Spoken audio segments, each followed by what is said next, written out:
Shalom, Ouiza, émission Sika. Le pasteur répond à ses détracteurs. Les Ali Bongo, le messager de la bonne nouvelle, Proverbe 30-30, pour nous une fois par semaine. Batobele, Batuningai, Balbi, pasteur Salomon, Yebisa Bisso, relation Nibozarona, Soni Kafuta,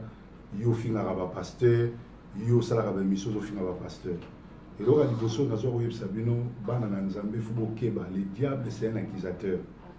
Moussa Nzambe a solo, azali régi par la vérité. Dans Jean 8, 32, vous connaîtrez la vérité et la vérité vous affranchira. Moussa Nzambe a solo, na butu na moi. Banda tongo tipo quoi, il faut alubakaka vérité, alubakaka vérité. Nazali bien éduqué, naza un autodidacte, natanga ebele, natanga vraiment ebele. Na se cultiva pe ebele, na vandi na poto, ça fait plus de 32 ans. Na ministère, naza na 22 ans, vous êtes pasteur, na tamboli 4 continents, nazali reconnaissant na pasteur Soni,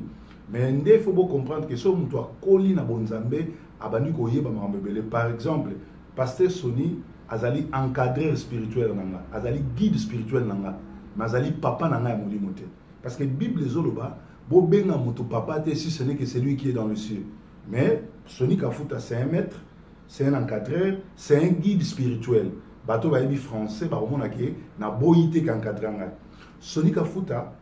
alali moko ya ba pasteur o apesi na chance na leka na télévision à part formation, apesi na chance na leka na télévision. Je vous apprendrai que mon colo na sala mariage o utego kufa. Yé abimisa mbongo na somba masanga a loi Inzia bar na Gombe na sala mariage na Inzia a même instrument tout et tout il m'a honoré mais en retour à témoin ils en a ban à mon côté na armée de l'Éternel oyo basala musalonga na sala na ya na braza côté ya ba pesanga buku lupango ya bandal na memela mo pasteur Soni na ba dim na ngana ba nini pasteur Soni a se retrouva donc na koko ya ko se justifier mais loko nini ngana pasteur Soni esimbité et loko nini ngana to kabwani. To Kabwa na passé Soni parce que en 2008 na Witi Londres na yé Kinshasa na yé parti avec instrument bilamba na enveloppe nanga na zaki organiser musala on appelle ça qui ba pasteur ya Congo $5,000 na Imka passé Soni abenganga na bureau na pasteur to zaki na pasteur Toto Israël pour y sanga que yo za un grand pasteur au Kanga Londres na Manchester mais avant zonga na initié yo donc ngaka initié na franc-maçon na boyaki. Deuxièmement, et là, on a passé Soni to ébélité, maté ya terre à terre qui tourne à salle la honte. Passé Soni na 4 églises à Bomisi au moins bana ba songa na yebi 30 filles au ya Bomisi l'église. Na ba mami kaiba ba kufi na maladie au ya zo pesa ba.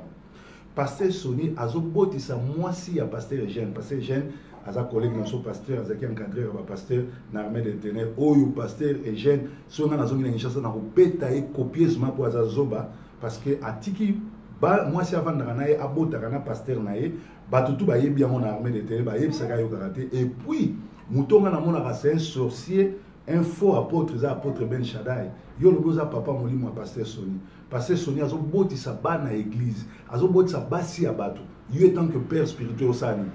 a Ben Shaddai alo bango boso nzambe atikala jamais ko vendre sa Soni s'est arrêté mais moi je l'ai fait parce que Bible zoba l'homme spirituel juge de tout. Alors, et loko oyo to yako beba na sona passé Soni ali ke ngai passé Soni akangsanga na kin mazier na yaki na mituka pona pesa ba pasteur ba crédit na pesa chiko wazaki mwana nanga uta na armée de mwana nanga te me moto nga na encadré na armée de l'Éternel chiko na pesi voiture na valeur ya $13,000 parce que zaki ba Chrysler américain ba voiture à 7 places. Chico a payé $1,200. Mbongo etikali ba pesa nga bani ko pesa nga te bakanganga na kati ya sendwe na ye kotala bango ba bengi ba policier ya kin mazier ba yo kanga soki na na passeport anglais te soki na zaki na bonzambe te ba bomanga parce que ba fundanga makambo ebele ya mabe. Voilà eloko oyo ngai toujours na pasteur Soni nde na bima na armée de l'Éternel na kei ko banda world avec Christ Santa et puis les sous mabala nyonso ya pasteur Soni a pambola mabala wana ekufa mabala suka ekufa ezali oyanga na bena oya pambola ki po ya ki poison et na cadeau empoisonné bazui bena wazaki mwasi ya bato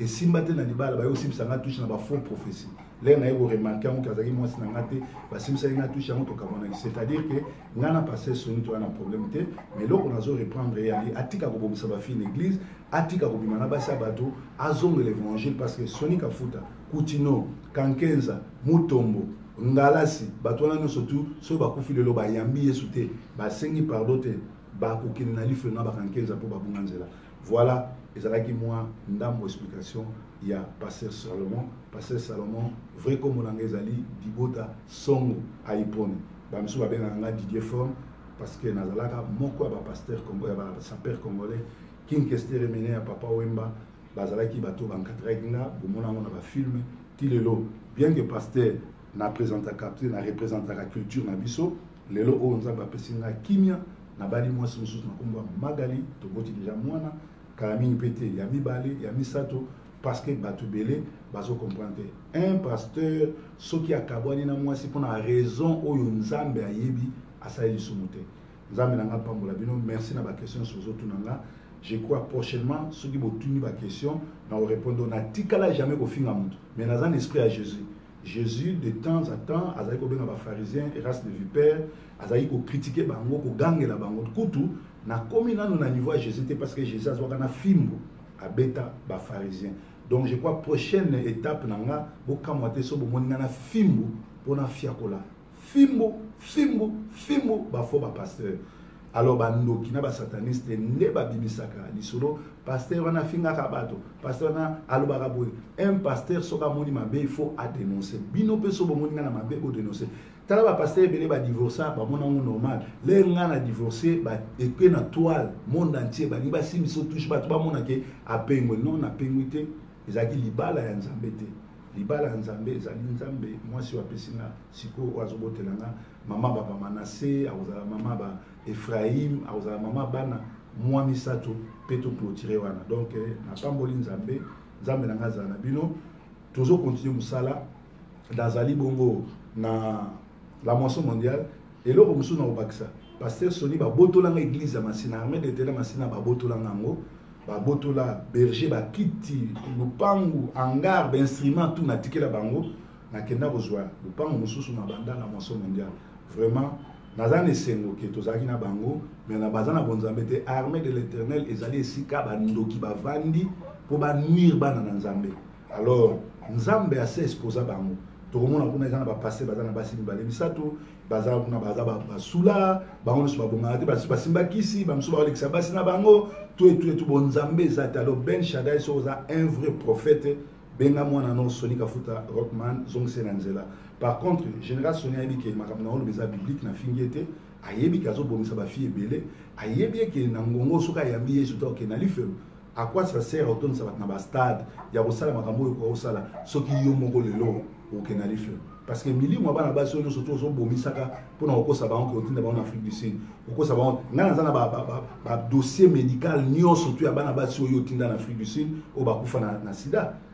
pasteur Afrique du Sud atindela ngango alors ngana ko ni maté un pasteur oza pasteur obomaka bandi mais pourtant yebi ke oza na bokono vraiment bible lobi so ko pesi mutu conseil ayoki te ganga tous va te lokola ba Vincent ou azali directeur no ngam na yamba na Londres Vincent le loa zana mikana na Londres c'est moi mais Vincent vit na eza perdu c'est un maudit na olo bango za na Londres za na c'est un maudit parce que azao yi bango ngabo franda azao yi bango ngaba blonza vit na eza bien te donc vit na eza bien te Vincent soko luki nzambe te vino za bien te ngana yamba na Londres na yamba na Manchester na mema oti na lead na home office pozo mikando yebi yango bien mais banda ozo mukanda okoma godo tout biso to yamba kio donc voilà et là on a ngana lo bango na proverbe 30 c'est proverbe 30 na na respect mi pour na pasteur Soni a pesanga yi bonzambe a dikangai a enseignangai a kotsanga na révélation awa na ke ko pesa so mention spéciale na